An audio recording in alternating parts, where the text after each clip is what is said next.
Welcome to another Tuesday train with the 2MK team. As always, it is time for some Guilty Gear. And this is, as always, a loser stays on US East Coast lobby. Feel free to join us and get practice with your characters, or just jam with whatever it is you feel like doing in Guilty Gear today.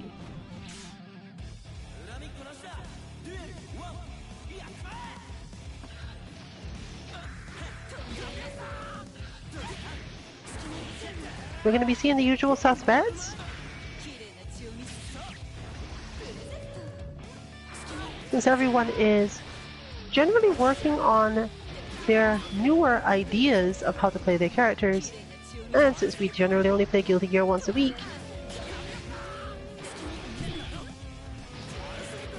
any excitement about that tends to get saved for Tuesday.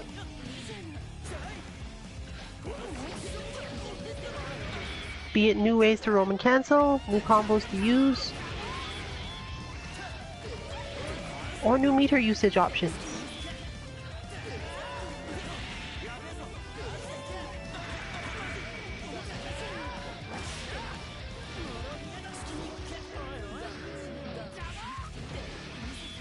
The team does tend to build up new skills one at a time, usually once a week, so we will probably see some new stuff popping up. Exactly what that new stuff is might be a little less clear until we see some more interactions.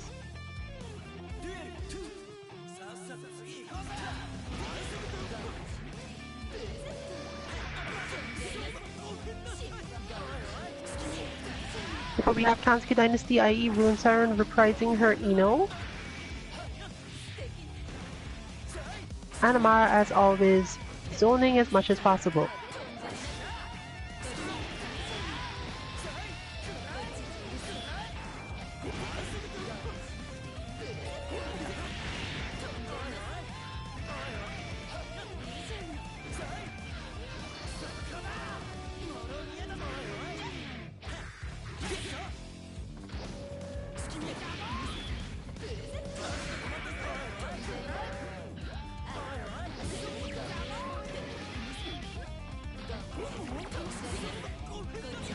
And taking that moment of a pause in the flow to eat.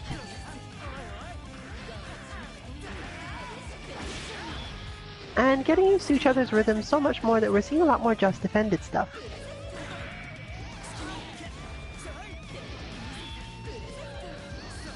You can somewhat use that to measure how comfortable you are in this game, actually. Given that we don't always spend the maximum amount of time in the blocking style stances, blocking at the last moment is an interesting way to improve both your reactions and your advantage in this game. That just defense means that the opponent's frame data changes relative to how much advantage they have, i.e. how plus or minus their move is. And therefore, basically, by defending at the last moment, you can respond more quickly to whatever it was. There are quite a few games that have this sort of mechanic, including some that you'd be surprised about from the older eras.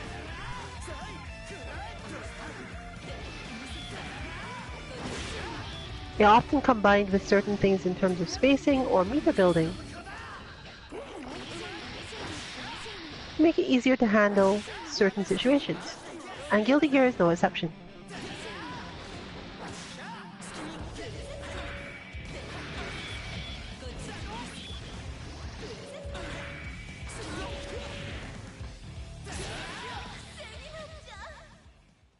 The game does have a lot of defensive options, but they all come from the same place, meaning that it may be hard to get used to using them if you aren't really familiar with that feeling. Most games give you the feeling of, I should do these 3 or 4 entirely different things for defense. Whereas Guilty Gear is basically block this way, block this way, block this other way, or use an invincible reversal. Even that dashing doesn't tend to be as useful on wake up, so while that does count as the 5th defensive option, it also tends to share a space with jumping, making it even more confusing.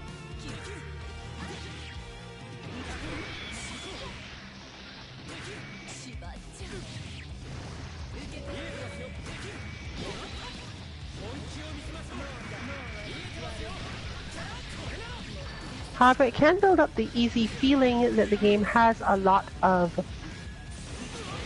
randomness in terms of offense and defense, which some people like.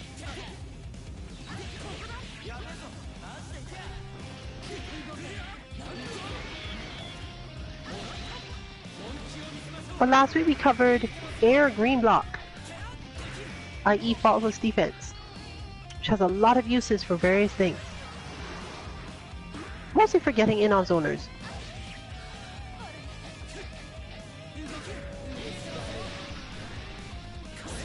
Not something we would have tried to master before, as it's a very specific skill you need for specific things, and tends to just waste your meter or otherwise be weird otherwise.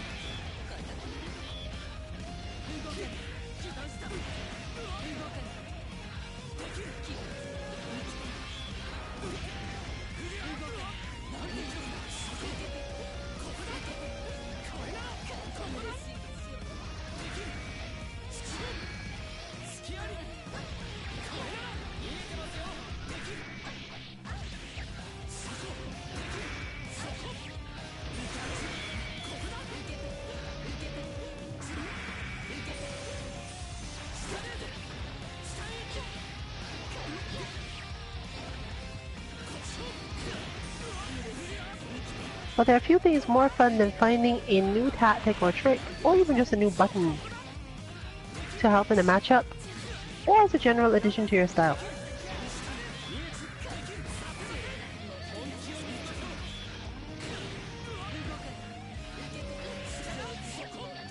Whether that be a new combo route, a new defense system, or some new understanding of your opponent's options. So as always, we'll be on the lookout for those this week.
We've seen this matchup enough times to know that it's going to be played from extremely long range, but that almost all of the really key moments are going to be close range ones.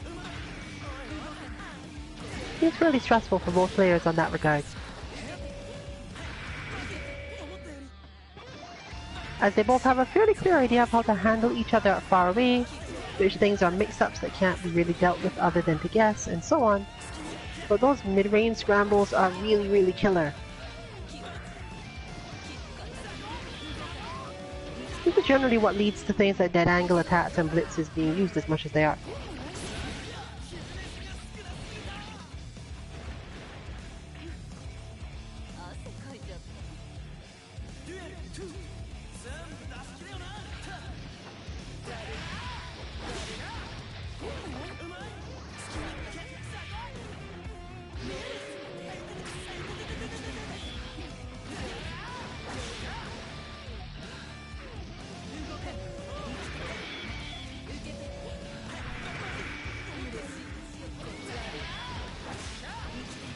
This game's high skill ceiling is often more so toward the memory and matchups side than execution, which it can be a turn off to some players.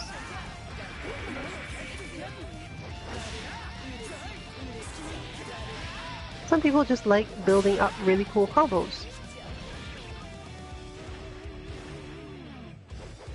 And winning that way.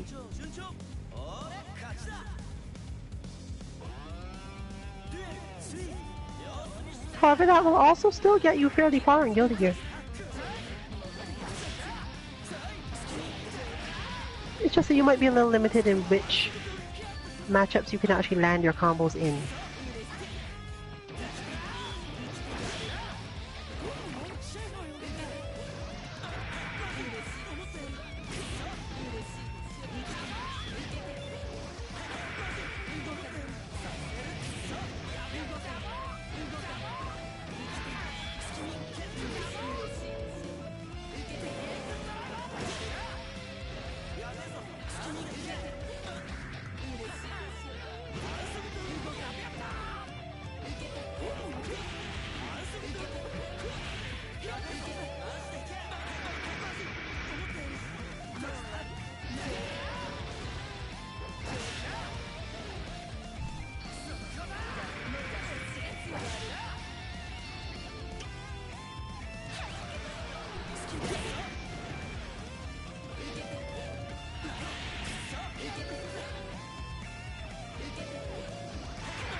And the swinging in poke.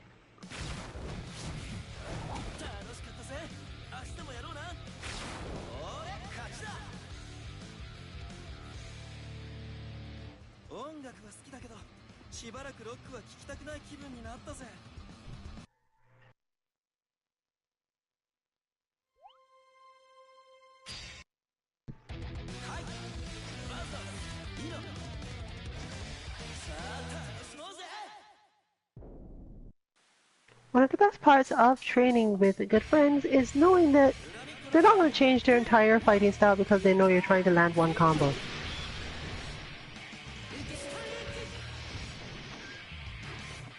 That also means that you get to see where in your style that combo fits in,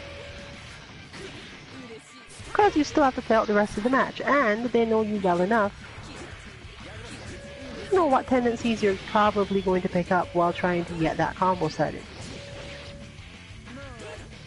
Makes it all the more rewarding if you can actually manage to land them.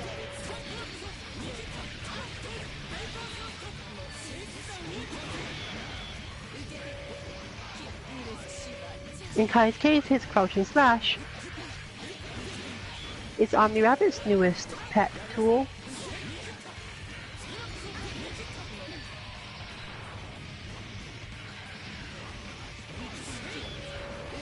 And he's going to explore what it leads into.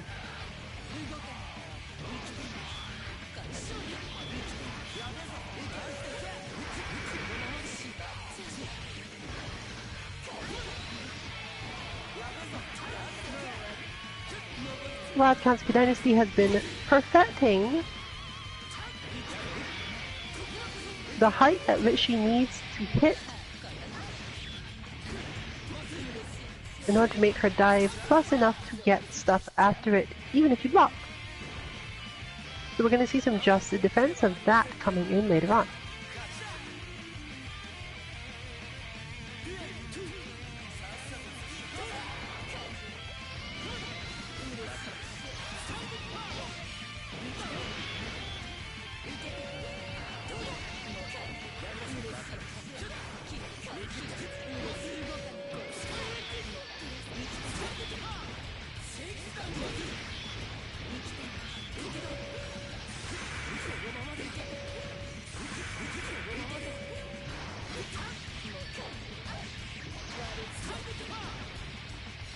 But we do master what we enjoy.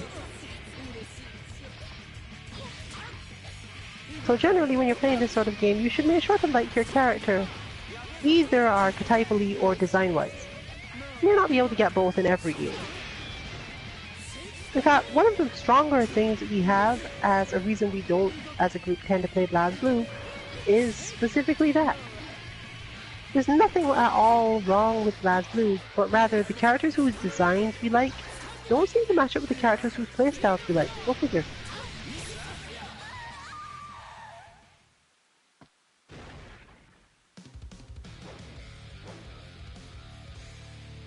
We often wonder if ArcSys is kind of self-aware about that, given that it seems to be intentional.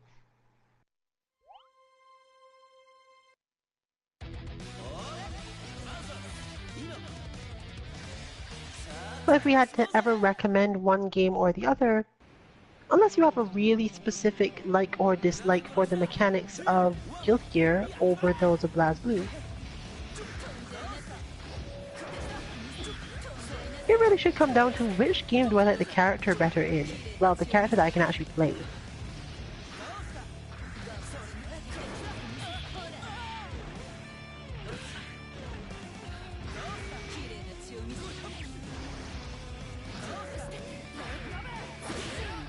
And the fact that by some people's standards, as the iterations have gone through, previous iterations of Guilty Gear Xrd were a little more balanced than certain previous iterations of BlazBlue, but those days are all behind us now. And you can basically count on both of them to be about as balanced as fighting games could reasonably get.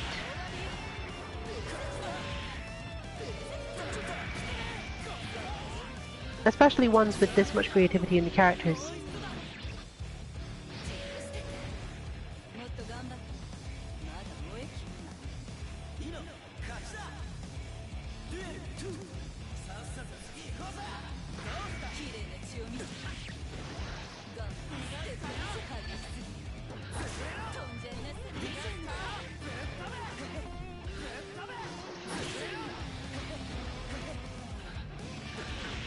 Just look at that bat dash, for example. That is a good bat dash.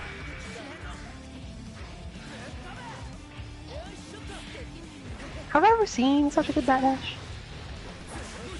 Like, relative to the other bat dashes of the game in question? I don't think I have.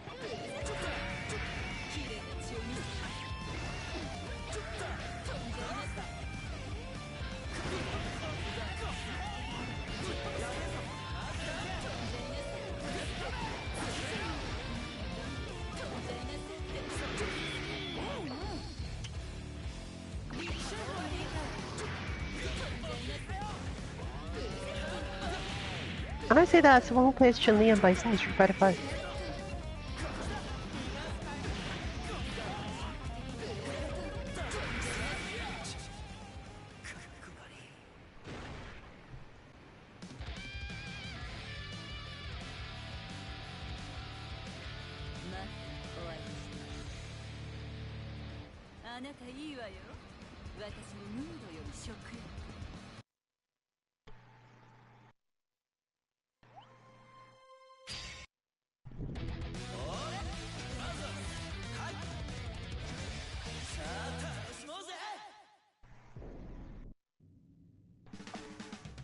But what we were supposed to talk about today was abilities as players.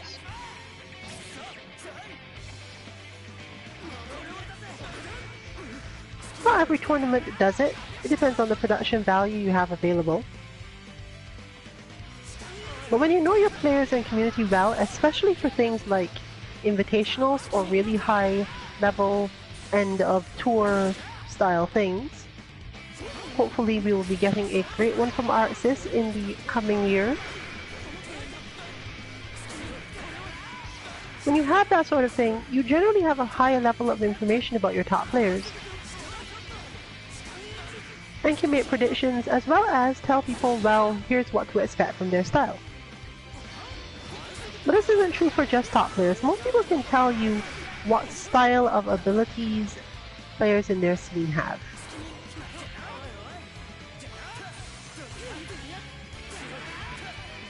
And it's not just a play style or character style either. Just things they're willing to do, things they're able to do, things that seem a little inhuman. Things like that.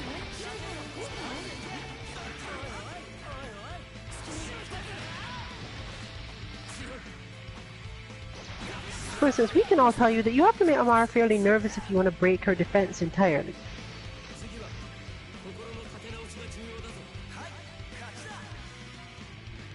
However, if you have enough mix-ups like built into your character, you might have some success. Until she learns them anyway.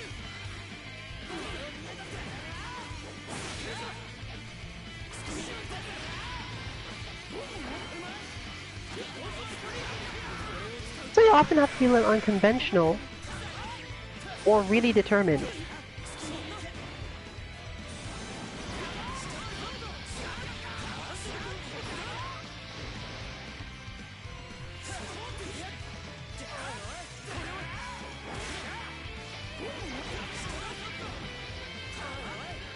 Whereas, in Omni Rabbit's case, good luck doing anything before you can figure out a way to stop you.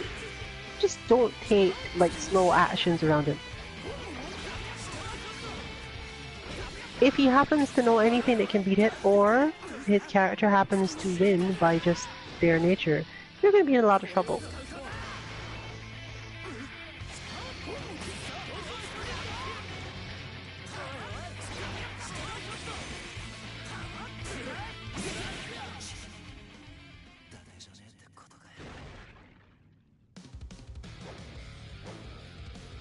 But these abilities don't just come from observation.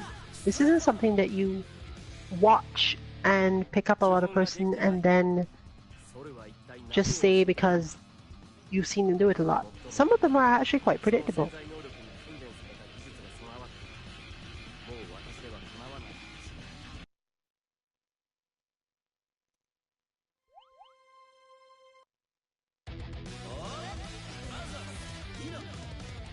While you can't necessarily predict a player's abilities by their character, you can often predict them based on their movement.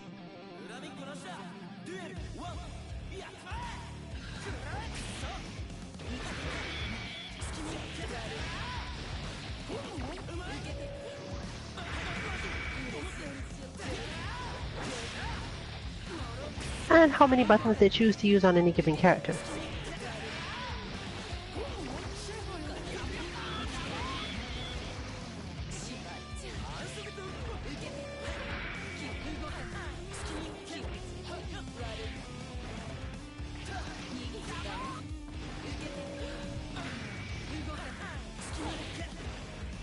For example, one of the things that Kanzuki Dynasty is held back by with Ino is not having every very clear idea of how to attack directly in front of her at all the potential spaces.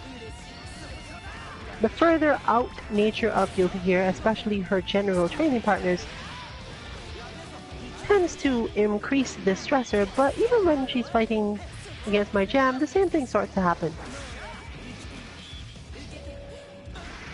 It's partially related to needing to pick up that whole very short dash with Ino that you're seeing, and partially with not knowing all of the range of some of Ino's aerial moves, i.e. to turn that dash into what is effectively a special form of grounded normal.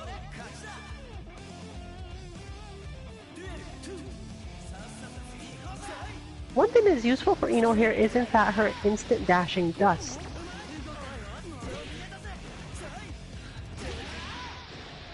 Which has a really interesting hitbox.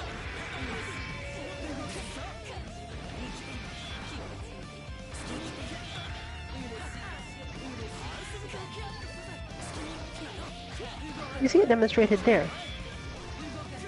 If you know exactly what you're doing spacing and timing wise, this move is not only functionally close to save, it's actually a launcher similar to Karin's Tenko. Something that she'll most likely feel quite at home with. But it's just about as difficult to pull off and just about as difficult to target. So clearly she'll take a little while to pick up on this skill fully.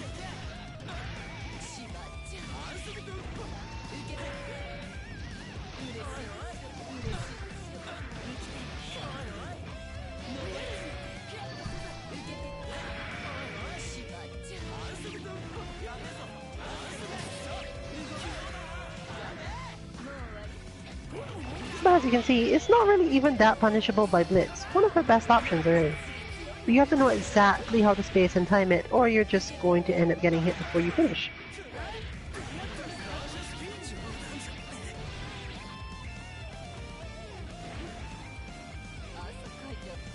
you can generally be reasonably certain that because fighting game designers play each other's games, they'll literally do stuff like this. In fact, the first thing we thought when we saw Diego in Dead or Alive was, oh look, they added the DOA version of Miguel. Why? It's not really that they're trying to necessarily rip each other off, it's that someone at DOA probably went, man, you know what I really want to do in DOA? I want to play the equivalent of Miguel. And someone else said, fine, we'll just do that. They're an established brand, they don't have to be worried about people complaining about plagiarism. Well, no, they do, but most people won't actually care. They'll just appreciate the fact that they have some equivalent of Miguel.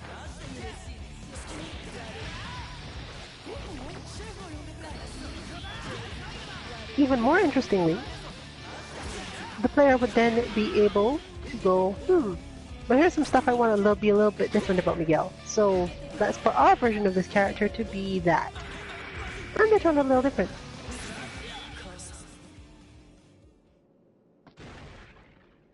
Super close. But one new trick added to the arsenal.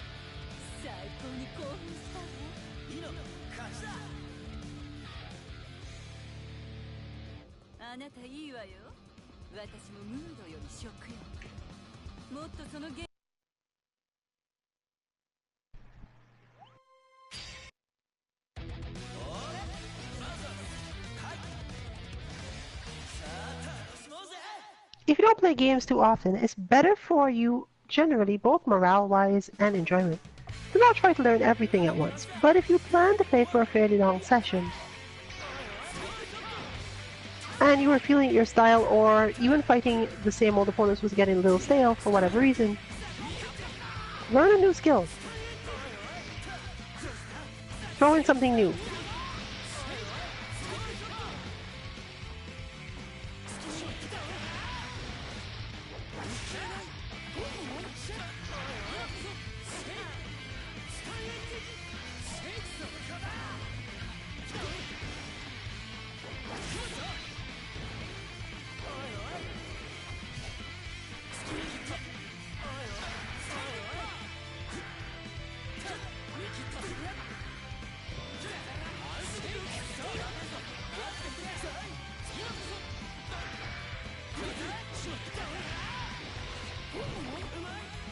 And there's usually multiple things to choose from.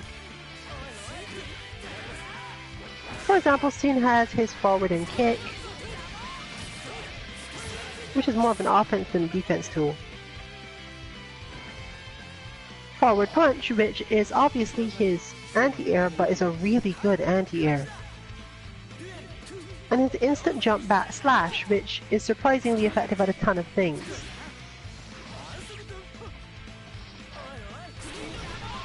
Was it down, forward, and kick? I actually don't remember which one.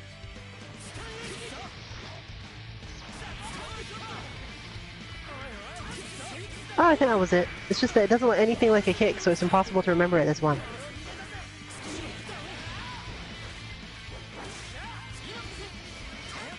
At least his father's looked like a kick.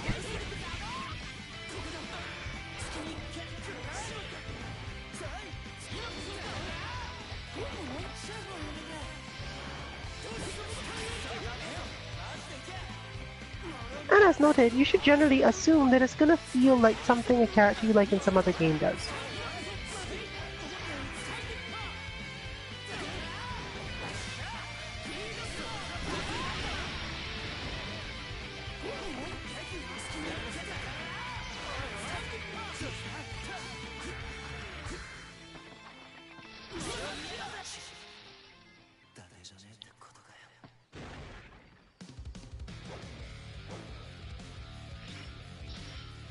But dash up, paper thrust.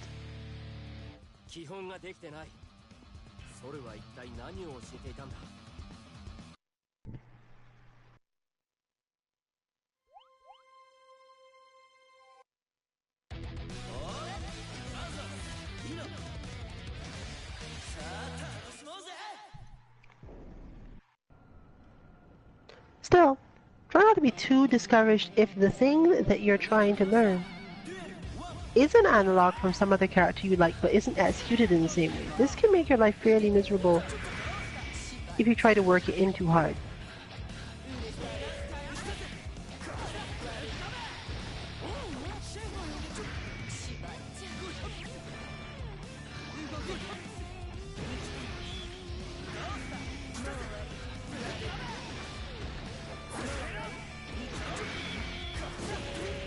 But just thinking of it being there can add a whole fresh level to your game simply because you're aware that there is something more you could be learning or doing, even if the match you're playing in the question does not really lead to you being able to do it.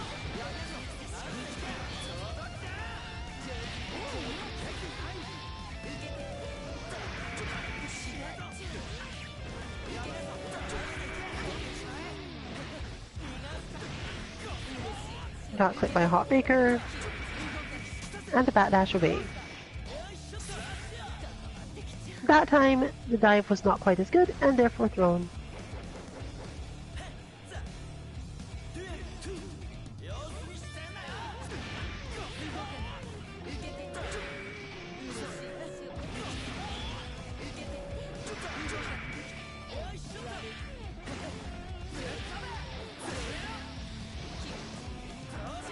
It's the little pieces of control that turn out to be such fun most of the time.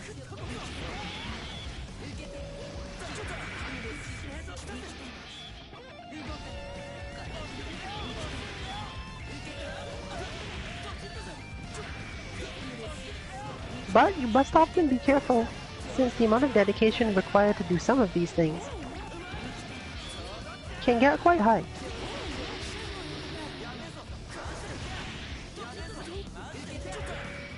So try not to get too frustrated if they don't go quite as planned.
One of the pieces of advice floating around the FGC recently, though, has been about that sort of thing. Changing game, coming back to your own game with fresh eyes. Which is, of course, great for people who play multiple games, because you're constantly doing that.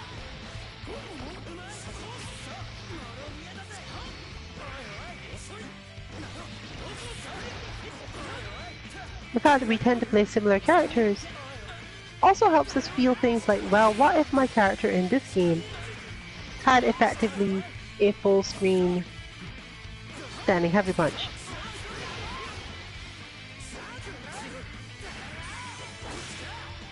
It can, of course, sometimes backfire, given that your opponents are also having a bunch of abilities they don't have with their characters in their game.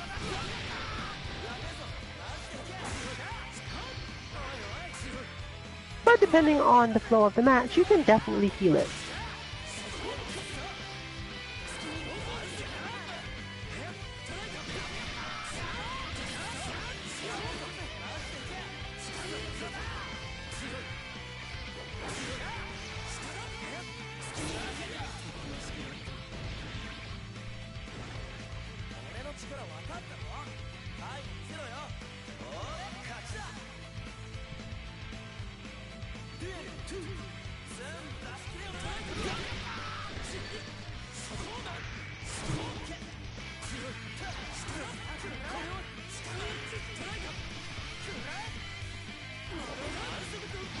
The key is to do your best to bring over whatever you can do with one character that's good to the other one. If you've got a new ability that you're confident in from character A, check and see if there's a way to apply it on character B. See if you can have more fun by trying the same sort of thing. Especially if you remember putting a lot of effort into it with the first character, you may still have to put in quite a lot on the new one. But at least you understand what you're looking for a lot of the time.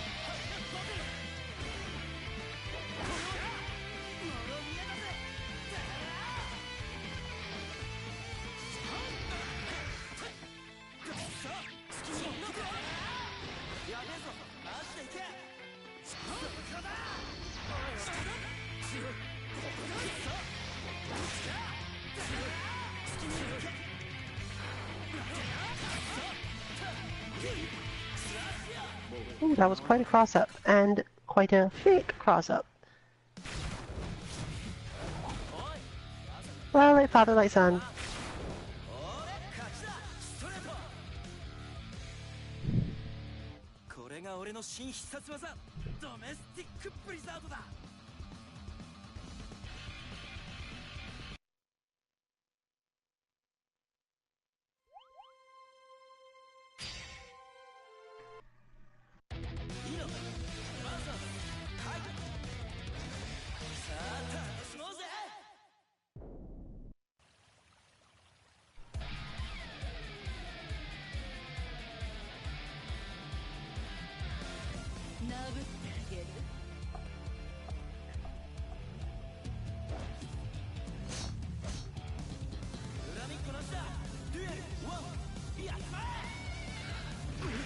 If you're not a fan of rock music, might be another reason to play BlazBlue, because they really like it up in here.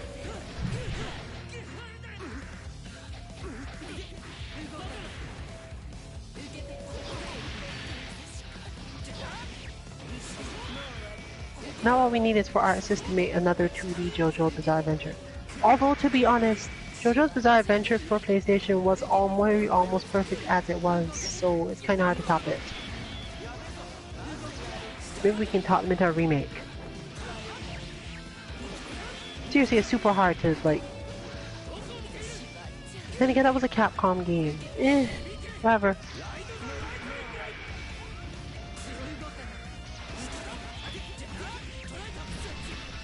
In fact, many of the PlayStation and older Super Nintendo fighting games are seeing somewhat of a revival now that we finally have the technology to experience all those in tournament settings across the country, or at least within larger local areas than someone's living room or bedroom or whatever.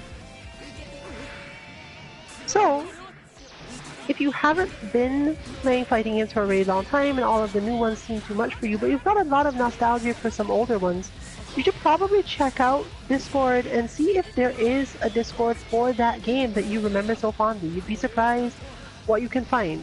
Or maybe not surprised, because basically everything is available somewhere. And those people are more than happy to hook you up with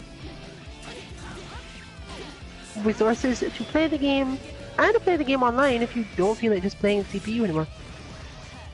Although you should be warned that sometimes the game is a lot harder or more complex than you initially thought it was. Still, there's some definitely great options out there if you just can't get into modern fighting games, but remember long lost classics, weird or otherwise, and would really like to relive a couple of matches of those.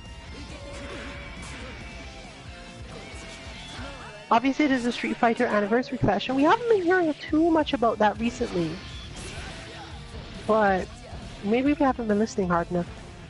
After all, I don't hear much about Sailor Moon directly either. I have an in when it comes to the Sailor Moon. But, as in directly hearing about it, maybe not, even though it's super popular, honestly.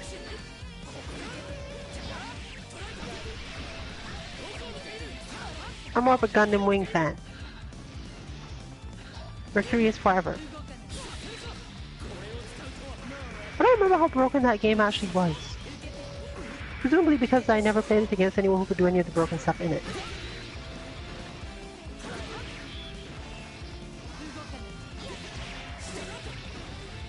You may have a little trouble finding a tier list for old games if you're the sort of person that relies on that, but if you're the sort of person that relies on that, again, you have the Discord. Someone will tell you who's top tier, or at least the general consensus as to who's top tier at the moment. Old games were often less explored fully than the newer ones, and you may find there's a lot of little nuances that people pick up, and technology that changes some of the feelings or balance. Unfortunately, this means that they sometimes move toward places where one character is really dominant, but for the most part, in smaller communities it's a little bit easier to police that, or just avoid people who really want to abuse things to whatever.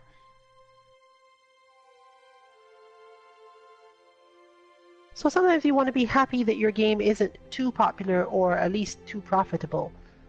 Not because the profit makes a game bad, but because profit tends to lead to people seeking exploits and all that stuff, so older games are particularly susceptible to this because the designers really weren't necessarily as skilled or sometimes trying as hard as they do these days. So when you do find the broken in those games finally, it tends to be really, really broken. That said, there are a couple out there who are either the ST style, like broken completely for nearly every character and matchup and you just live with it, or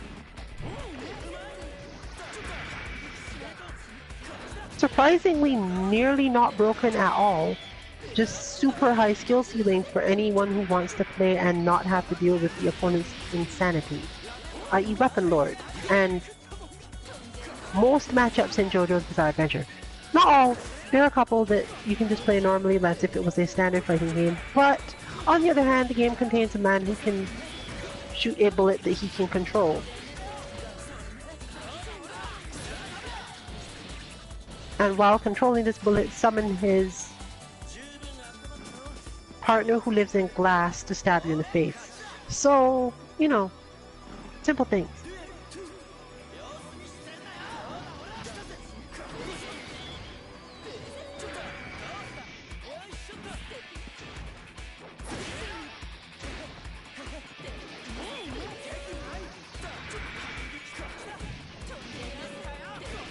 But at the core, fighting games have always been sort of the same. And those of us who love them have always loved them for sort of the same reasons. So, even if you can't really appreciate the newer ones, definitely go check out the Discord, see if you can find some of your older haunts and anything you can get out of them. There's probably at least 8 people out there per region still playing these things. And if not, you can always pull in a couple. Or list all the virtues of... Actually, I can't think of anything that hasn't been revived recently that I played too much of. No, right, Waku Waku 7. Although I'm pretty sure that Waku Waku 7 also sorta got a revival lately. Which just goes to show you how fighting games are. I'm pretty sure Kabuki Clash still has tournaments. I mean, see me in Kabuki Clash is actually a thing. I don't think there would be a Weapon Lord scene because Weapon Lord is... Our tests of Weapon Lord on the SNES Mini have indicated there may be some things that we need to look into in order to make that playable. There were issues. Let's just say you wouldn't be running any tournaments of this game. We were totally still able to play it, but it was more so around at a time.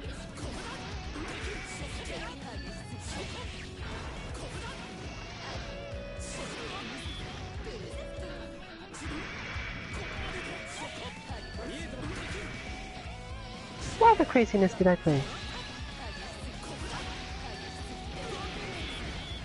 Neo Geo emulators were amazing things, okay?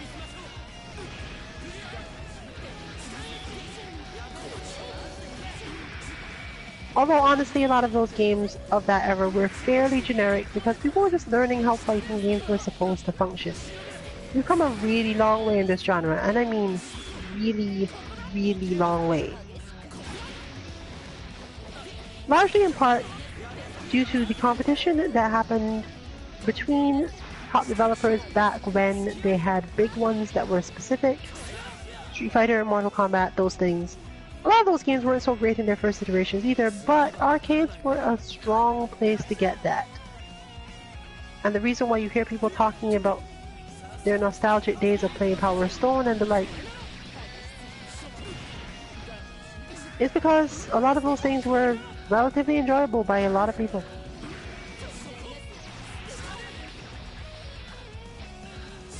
They still play KOF 97 as a serious thing in China. And if you've ever played KOF 97, you know why. I'm not a fan of 97 myself, but that's mostly because of the way the meter works in the game. And when your only complaint about the game is, I'm not particularly fond of the meter versus another game that's almost exactly the same with different meter, you probably didn't have that much to complain about.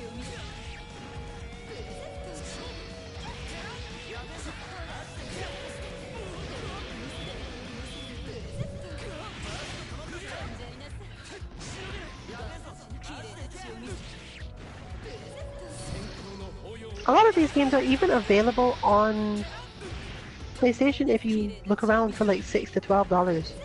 Some of them even have NetPlay. I'm pretty sure we all have Last Blade 2 installed, it's just that we haven't like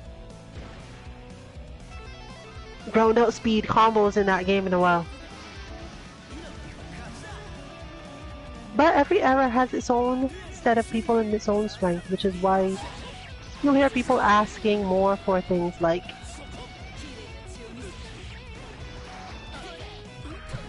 I already forgotten what I was saying.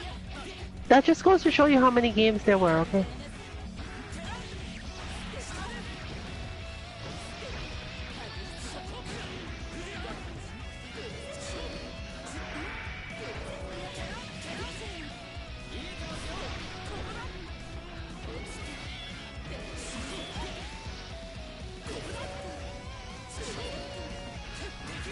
I have no idea, but as a general rule, if you don't know what to hit in Guilty Gear and you're too far out, hit forward and punch.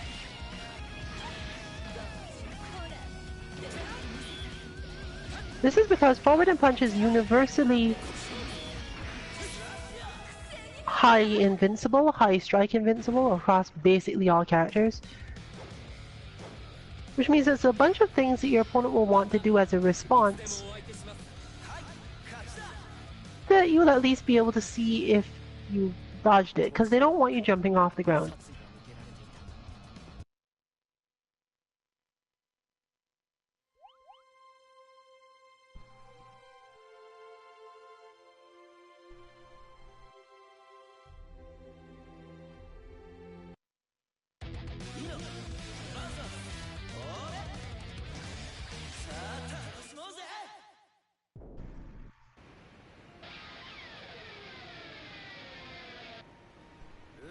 Ino's dash dust should have only evasion toward the ground. It's just really weird because of it.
Clink.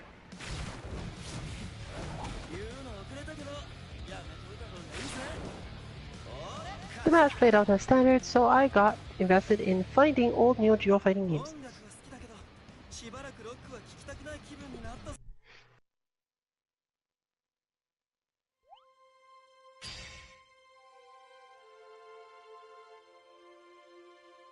This is of course pretty easy to find, you can literally just go look them up online. But, if you were around in that era,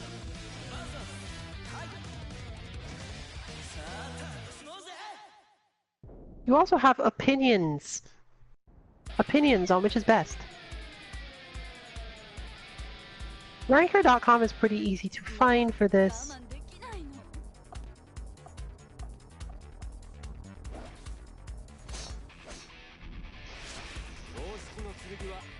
And, fortunately, the games have been around long enough that most people and communities can actually agree on rankings. You're not going to find a whole ton of fluctuation here.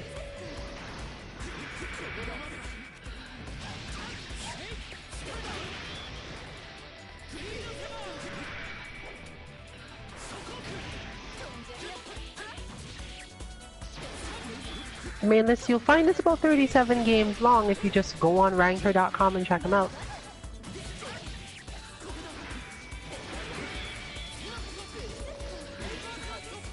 And while I might personally fight people over the fact that they think Samurai Showdown 2 deserves slot number 5,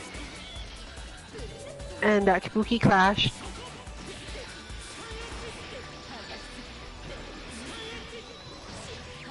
was worse than Voltage Fighter Gokaiser. How can anyone think it was worse than Golden? Did they play Gokaiser? No, they did not, clearly. Anyway, I'm gonna assume that has to do with lack of experience. Or the fact that, you know, it was technically a fighting game with items in it, which tends to make some people upset. There have been some discussions about how fighting games that have items may not in fact be fighting games.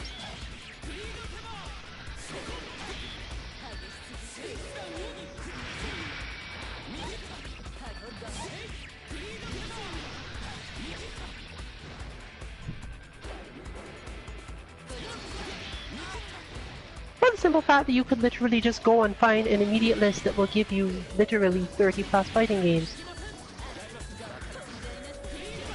You get the idea.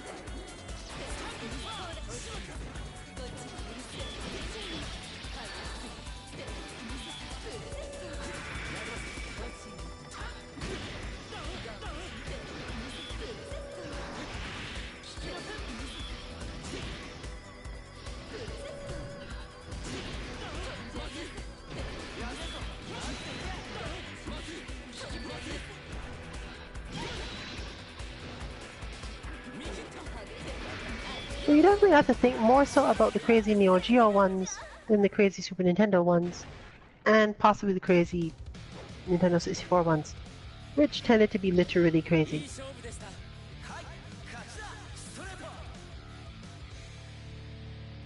When the era of 3D fighting became a thing, people wanted more, and they got more, just not necessarily more good.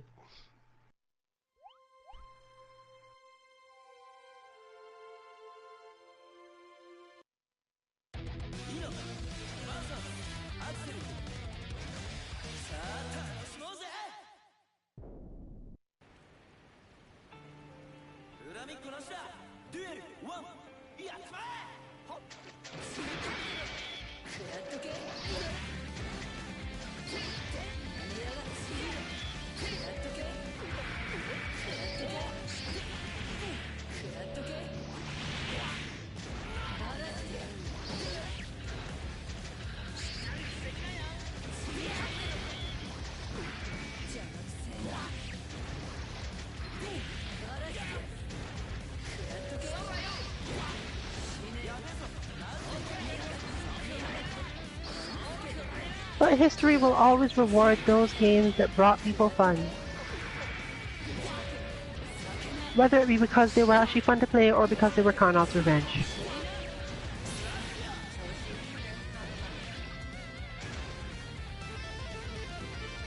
Look it up.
However, there is another way to look at it. For example, if anyone ever asks me, I'll always tell them I don't have a favorite fighting game, I just have favorite characters.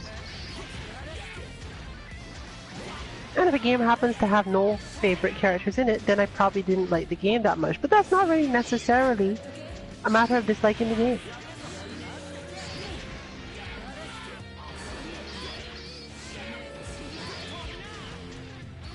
I specifically remember that I just couldn't get into Tekken for a long time because I just couldn't care about anyone in it.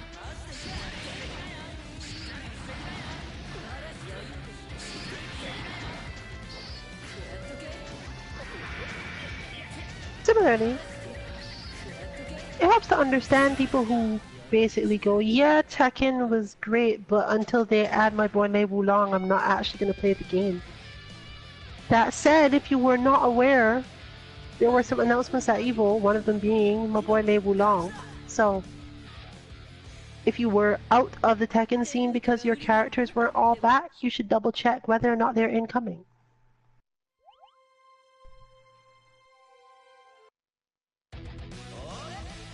This has nothing to do with me as I don't actually play Lei Wulong.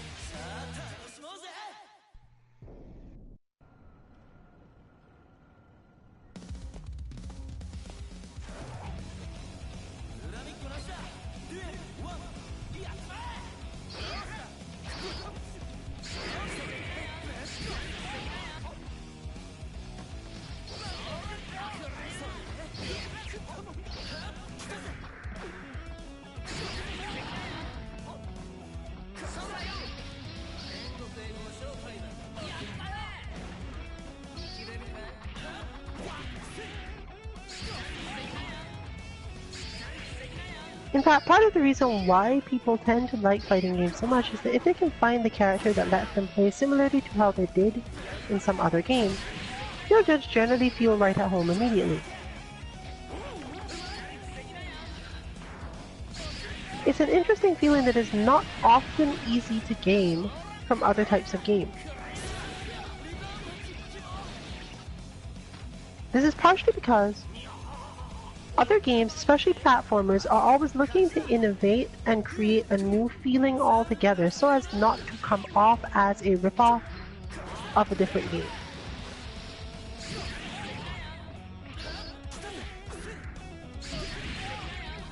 But in the efforts to create a new mechanic, the extension of identification with a character is often not really there. This even happens in RPGs as well. You'll find people that like all the RPGs of a particular series because they like the feeling of both playing as a particular character and the mechanics that allow them to do this.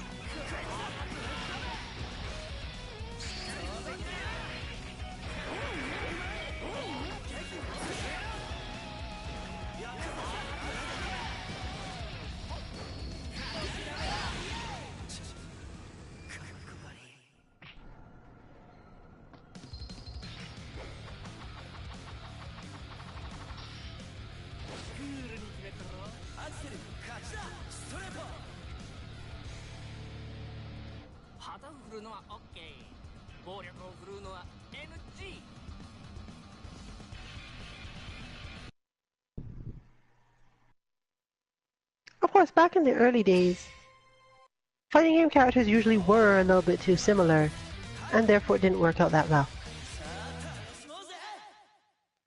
This is similar to how card games can only be done so many different ways.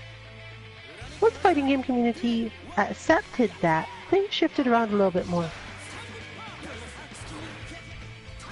Everyone understood after a while that, hey, maybe it's okay if they just make their own take on this style or archetype of character. Because it really doesn't feel quite the same, and everyone who played Game A really liked playing Game B anyway. It worked out well for everyone, even the people in the arcade who generally had stress. It was more so a matter of, oh, well, I can't play this character right now, so I'll go put my quarter in somewhere else. It was overall better for the arcades, and the whole business model tended to work out because the arcade was going to buy more cabs anyway. The more cabs they had of Game A didn't necessarily mean that they would get more money, since people spend more money learning games than they do when they think they've mastered one. Not by a lot, but they definitely do.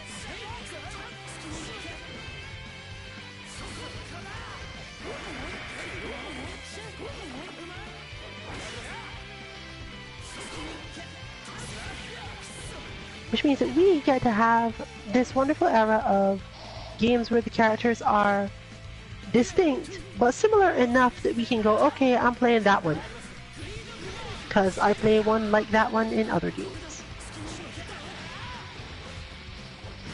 Hopefully, the fighting game community will not oversaturate itself entirely, but it's because of knowing that, and of course having locals now that function similarly to our arcades, that this problem is probably going to at least somewhat slide away again.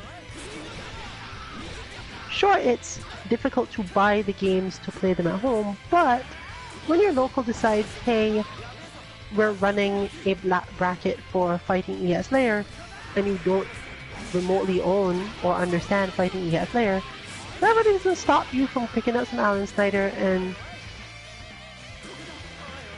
throwing some badly pronounced fireballs at people. Well, not Alan's badly pronounced fireball, okay? That's tradition.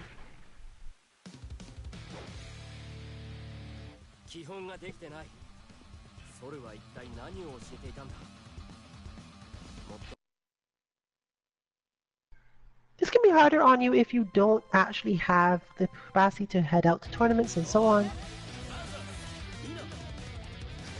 or have a local scene. But there's also the fact that They are peppered around the country, at least in the US, and now expanding in both Europe and Latin America, to the point where you probably don't have to travel too far.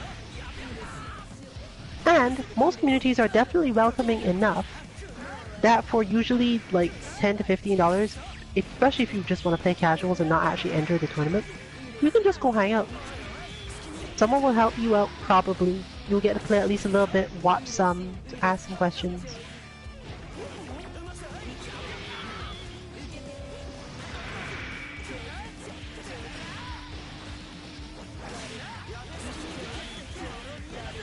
And of course you have the internet to just pick up or watch before you even go.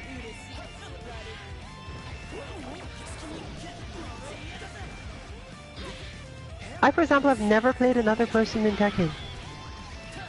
Wait, no, I'm not quite right. I've played one other person in Tekken.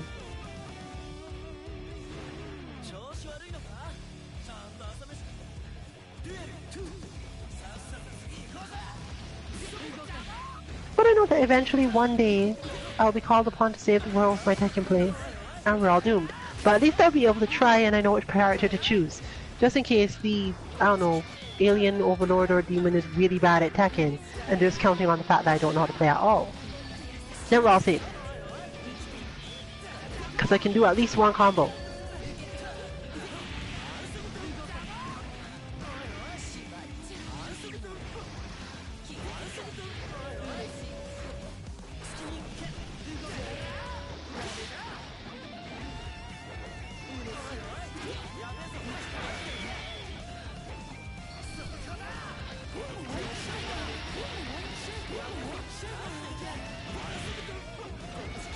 Some of our current, more accessible games in the FGC, though, are a lot more similar to the older style than you think.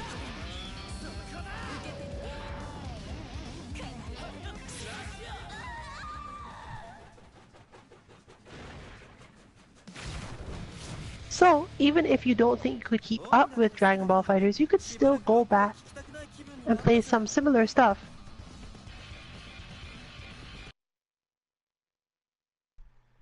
To get the feel for it.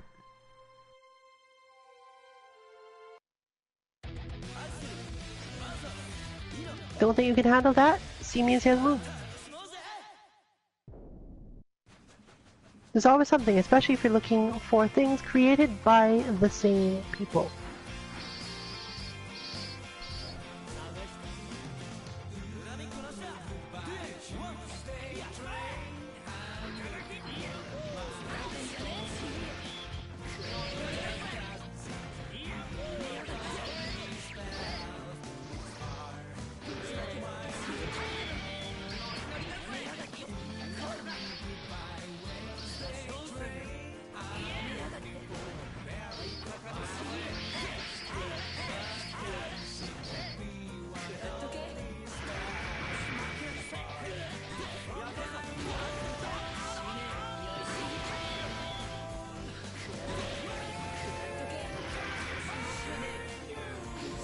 And as for us, the team will always be doing our best to find a way to help others learn any game they want to. Even if that just means putting you in contact with people who know how to play that game and teach it.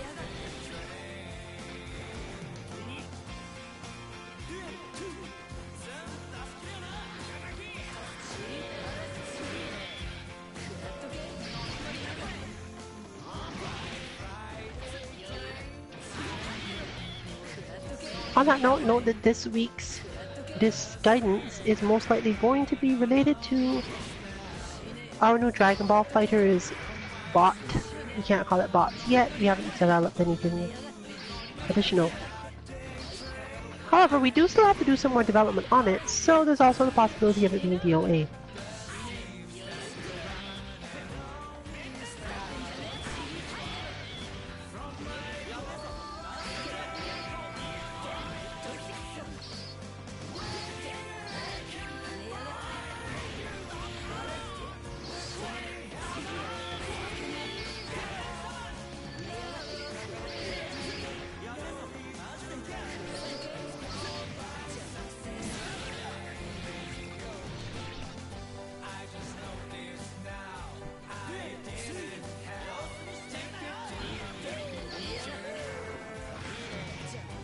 Our other content is generally based around whatever we can to teach you the fundamentals of how to do certain things that apply to nearly all fighting games, such as understanding opponents' mindsets and movements.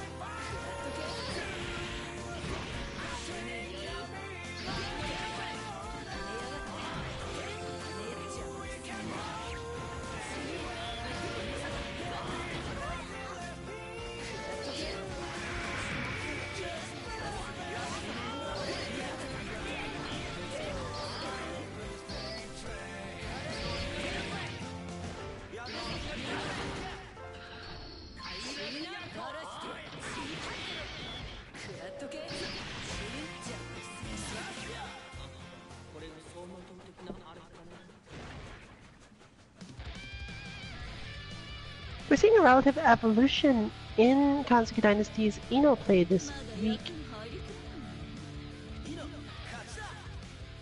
A lot more comfort in movement, and a lot more getting into perfect spaces.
Know that there will be a dip in our content next week as the team once again gathers up for another tournament. This time,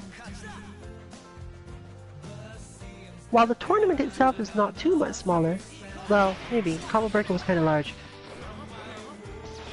our participation in it is likely to be less, as we are not officially Smash players.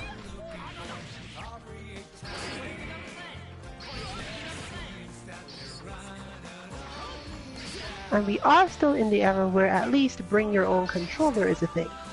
Meaning that even if you don't actually own the game, it might help if you actually had a controller for the system.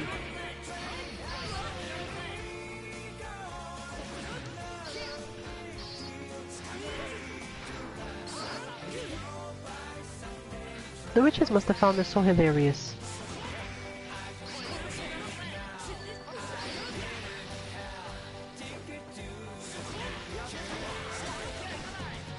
This would generally seem to be just a silly joke, but artists tend to make like a lot of meaning behind these things. So I would not be surprised if there were literally a bunch of witches who decided, hey, you know what would be funny?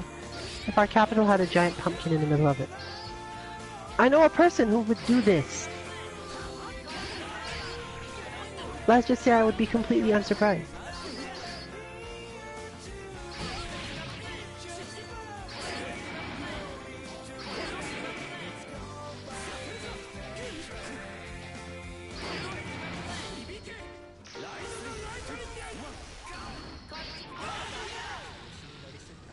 Okay, that was spectacular. Feels more like the whole fight should have been over at that point, but here we go into round 3.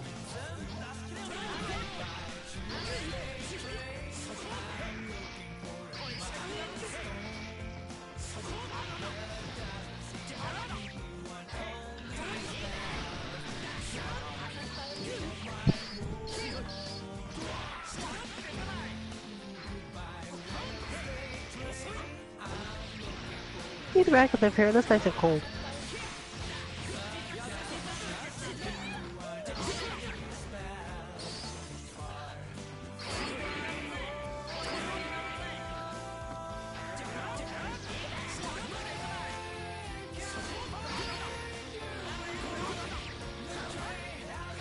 Asa once again being at least slightly bullied by Kai's grinders. Ooh, but there's an opening.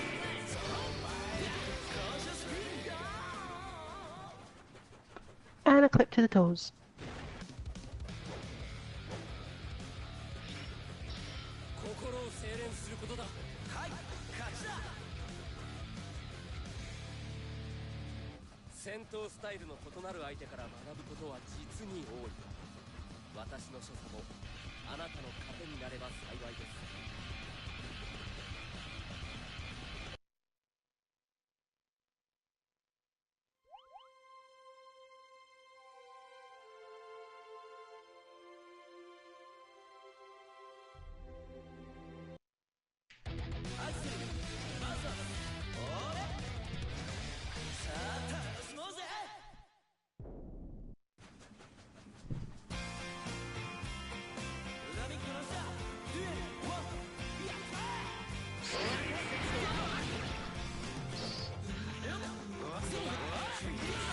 That said, we're not really practicing Guilty Gear for said tournament as there is no Guilty Gear at it.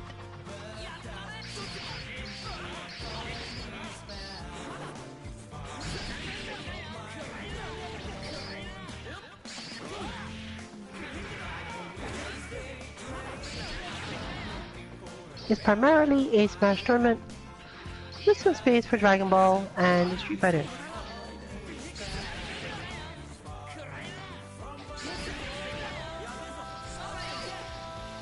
Popularity and cross-gaming within the Smash community is probably going to fill up most of those brackets, meaning that they probably aren't likely to be too large, but the tournament feeling and experience is fairly important either way, so might as well all get together and chill out and get a little tourney play in.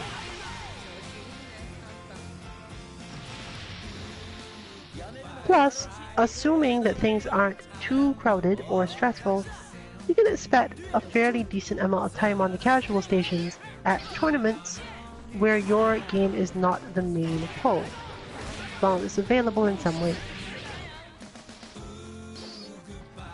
This is particularly true for Smash style tournaments as they don't even use the same systems.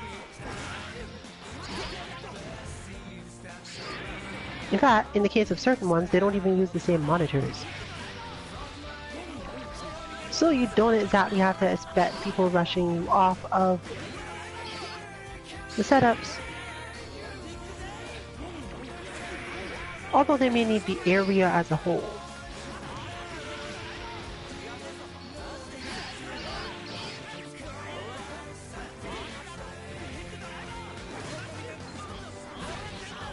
It's this sort of crossplay that is helping grow the FGC as a whole and bringing people who have like minds and interests together.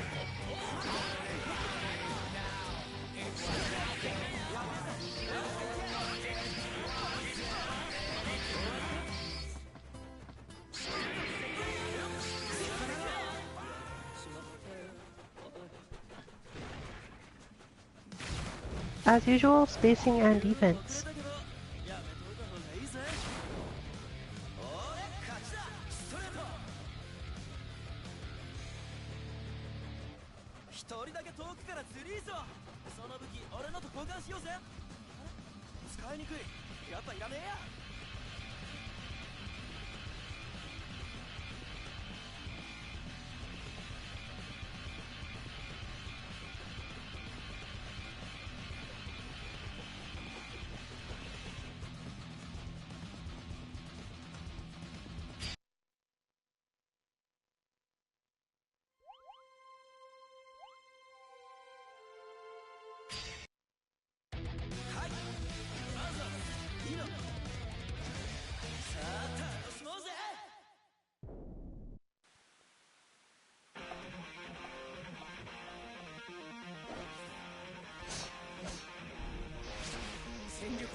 Getting a little tight in the execution department, but back to neutral now.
And Ino's curtain call comes for the day.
And the lightest of folks, he's their own.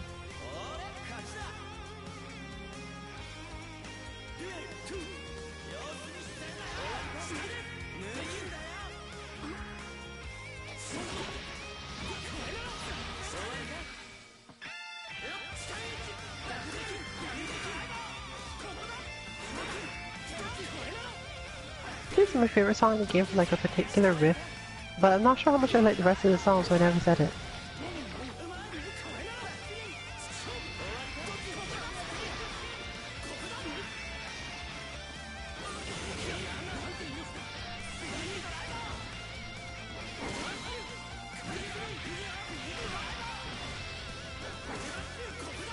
Either way, you can tell that all of our players have become much more comfortable with their characters, both in what they try to do and what they generally enjoy doing.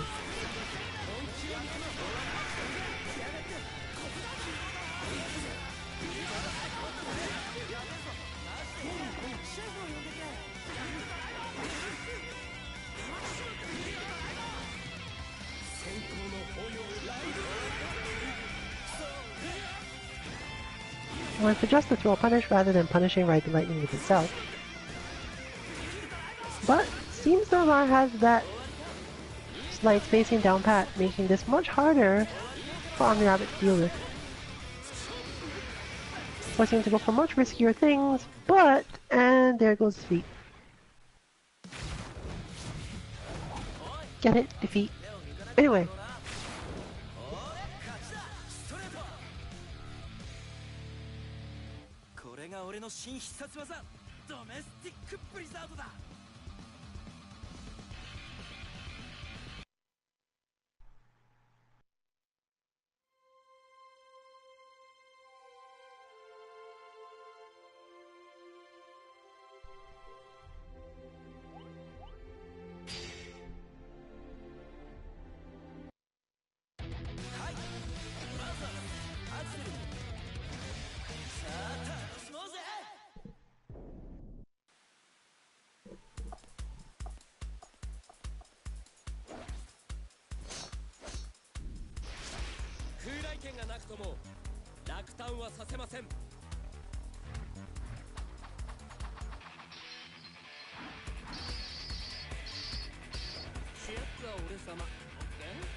Oh, some precise juggle spaces we're seeing used this time.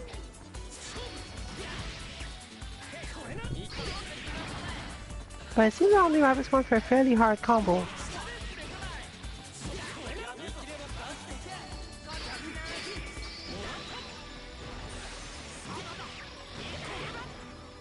Adding to a lot of the stressors in this matchup. But again, generally, as long as you're taking it at least semi-seriously and learning, that's the entire purpose of having loser stays on lobbies like this one to begin with. The pressure of losing to get to keep playing is drastically reduced. You don't really have to sandbag it, but you can definitely try some more things.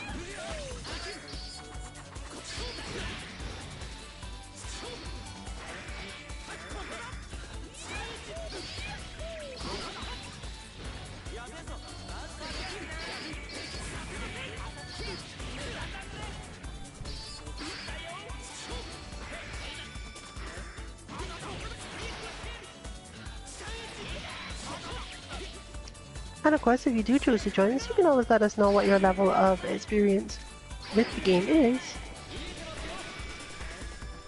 As we have a fairly good idea how to hold back without actually babying you. There's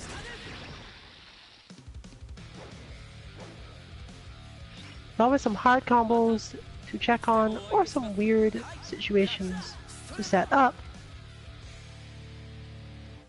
that won't necessarily lead to massive half-life punishes. Or, if you find yourself making the same sort of mistakes over and over again and would like to be discouraged from doing that, sometimes there could be half-life punishes.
No, your stream is not frozen. That's just a little flicker of attempted connectivity happens in Guilty Gear lounges relatively often, actually.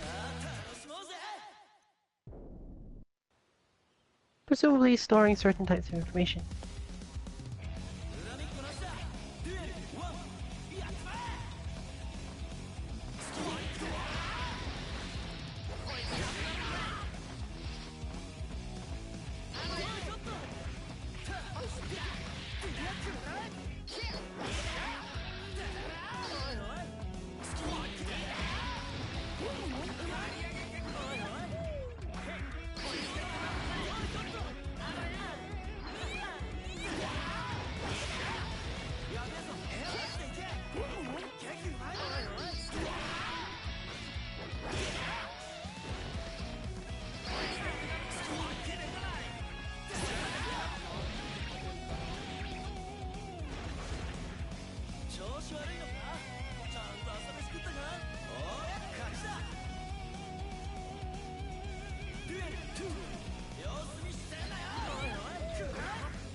Seems corner control is actually fairly strong, and more so when he's closer than when he's further away. It is interesting for a character whose job is mostly to zone you, but it's more so that once he gets knocked away from the corner, he's still able to put pressure on you, so he might as well stick to you until something happens if he can afford to pay the help. He does build up risk meter fairly heavily, after all. But definitely so can Axel.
Axel's ability to destroy houses with that particular attack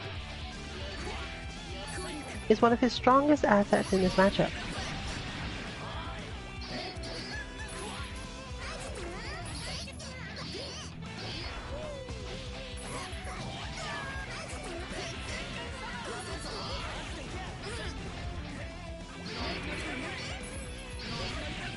Jackal definitely has some ways around the situation.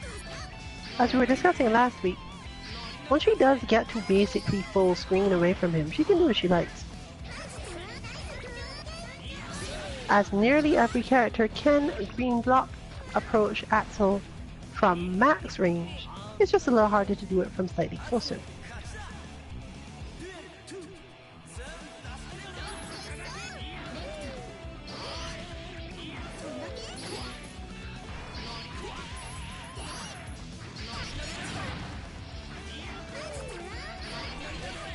Once she's forced Axel to move forward, getting control of the situation from there is just a matter of figuring out which of the things he needs to do next.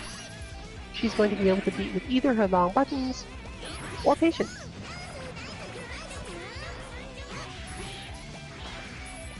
And once Axel is in the blender of her minions, he really doesn't have a lot of options.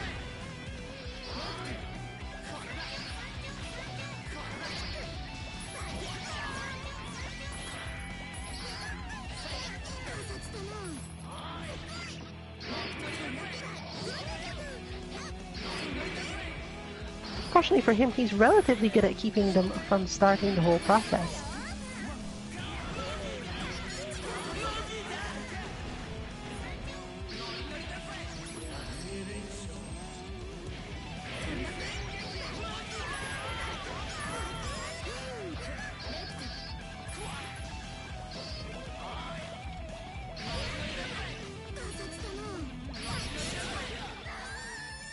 But, once again, too much movement from Jackal makes it easy for Axel to clip her and finish it out.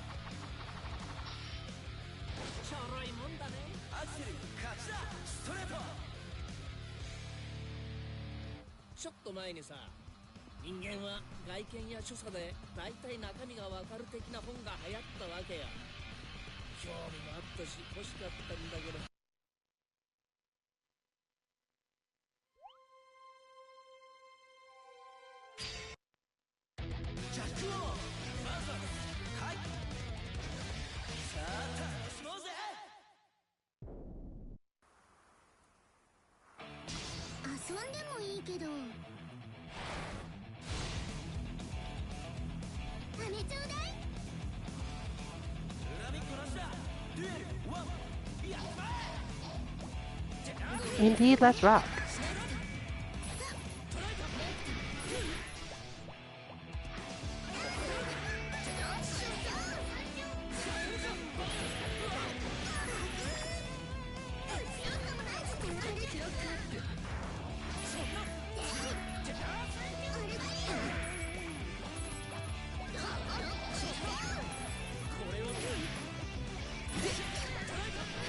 All characters trying to keep Jackal's minions away or destroy the houses face the same problem of a well-spaced Lucian driver. If you are playing Jackal, you have to learn to build up the skill to do this move while running or while your opponent is retreating with a clear idea of when they're going to be there. Especially since if they start to retreat altogether, your entire goal is to let them go. She's not really a character that has to chase people down after all. She has minions for that.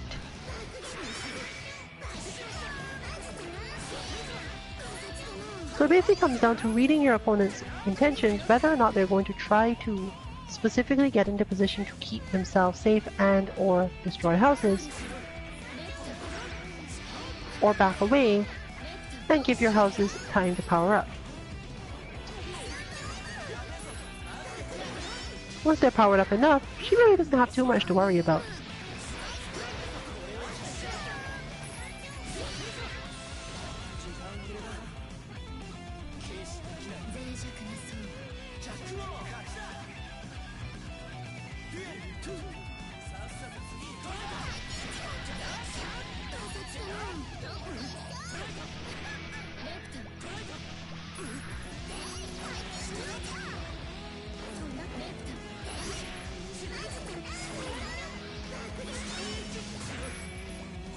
The hard part therefore being resource management, figuring out when to raise what ability and what others she doesn't need. when to try to body block to protect minions, or when to just allow the opponent to actually attack them, leaving them to worry about things. If you spend too much time trying to make sure that the opponent does not hit the minions that are coming out, then you're sort of letting the houses not level up. Or relatively speaking, not as much. The minions keep players busy.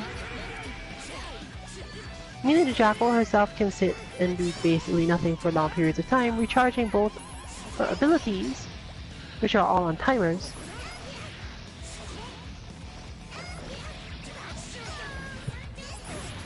and allowing her houses to power up, meaning that while the individual minions may be getting clipped or dealt with, the next one will always be a little stronger.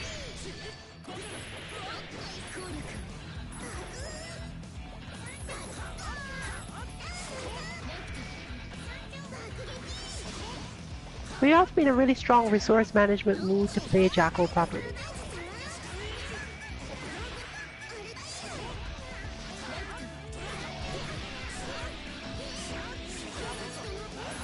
Too much trying to open your opponent up tends to lead to stress that they can take advantage of.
Kai going straight on through.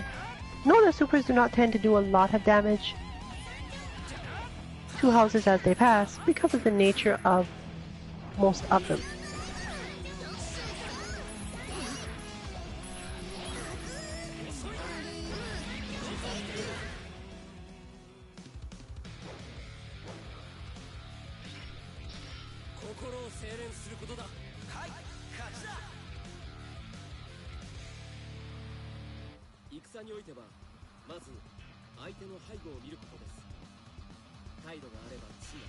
We'll be ending this particular stream early,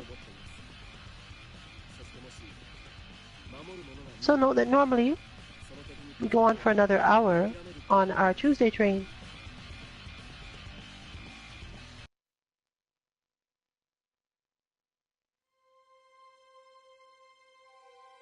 But we do need to look into some streaming related things, and therefore we'll be closing up after this match tonight.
Minion is absolutely good at wrecking houses due to his strong output and long ability to flip Jackal from far enough away that there's no minions to worry about.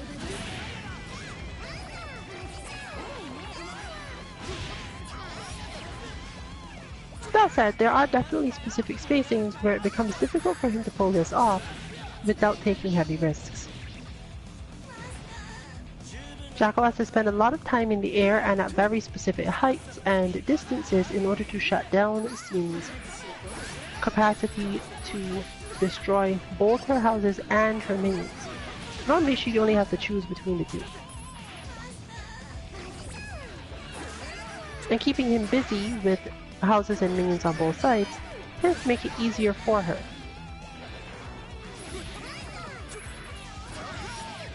Trap in between them, and his life gets stressful.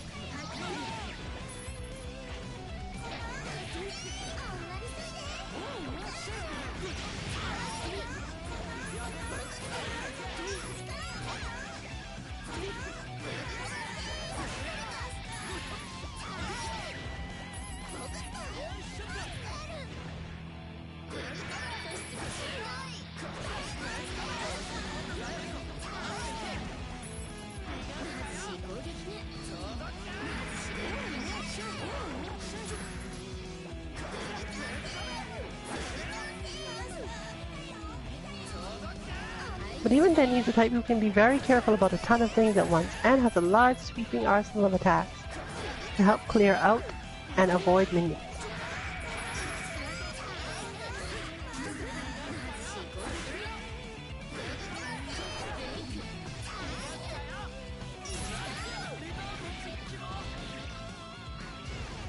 Allowing him to cut it close even after such tense situations.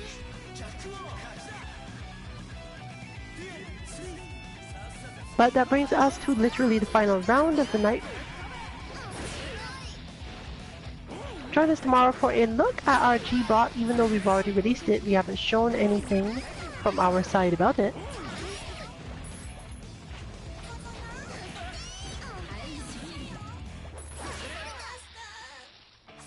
And therefore some Street Fighter content. Hopefully, Dragon Ball FighterZ lobbies will be back to a normal availability, and therefore we will be having Thursdays Kame House. Because we've got some stuff to work on there too. Friday, as mentioned, will either be our Dragon Ball FighterZ bot work, or if we haven't actually gotten any further with it, things related to Dead or Alive 5.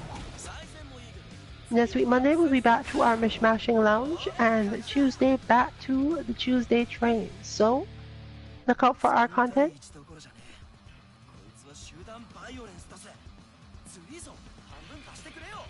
And have a good night, everyone. This has been Rillian for Team 2MK. Trade well.